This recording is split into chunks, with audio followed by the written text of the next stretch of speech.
Hello friends, આજે સરસ મજાની સુખડી બનાવવાની છે. તો સૌથી પહેલાં જો અહીંયા મેં ઘી લઈ લીધેલું છે, એક અડધી વાટકી જેટલું.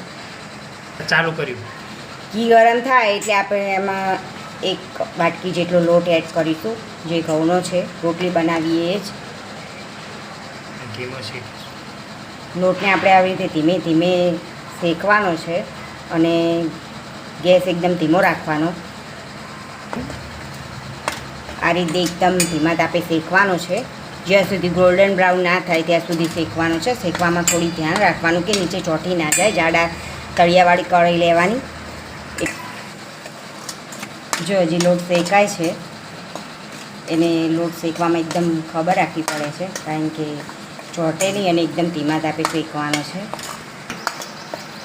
તમે જોઈ શકો છો કે સરસ મજાનો આપણો લોટ શેકાઈ ગયો છે અને એનો કલર પણ ચેન્જ થઈ ગયો છે અને એમાંથી સ્મેલ પણ આવે છે, એટલે ખબર પડી જાય કે આપણો લોટ એકદમ પરફેક્ટ શેકાઈ ગયો છે.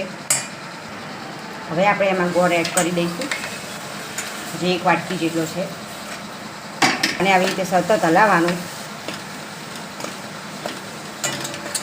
અને ગેસની ફ્લેમ છે ને એ બંધ કરી દેવાની હવે, અને એમને એમ જ હલાવવાનું. ઓટોમેટિક જ ગોળ આપણો ઓગળી જશે અને એમાં સરસ એવું મિક્સ થઈ જશે. તમે જોઈ શકો છો કે ગોળ એકદમ સરસ મિક્સ થઈ ગયો છે. હવે આપણે એને પ્લેટમાં કાઢી લઈશું.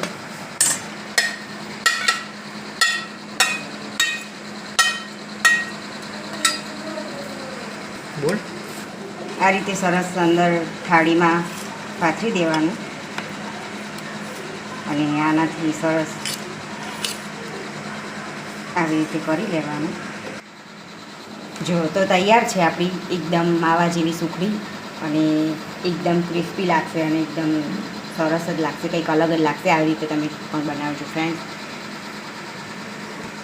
મારો વિડીયો ગમ્યો હોય તો લાઇક, શેર અને સબસ્ક્રાઈબ કરવાનું ના ભૂલતા ફ્રેન્ડ્સ. અને આવી રીતે સુખડી એકવાર બનાવીને ટ્રાય કરજો ચોક્કસથી.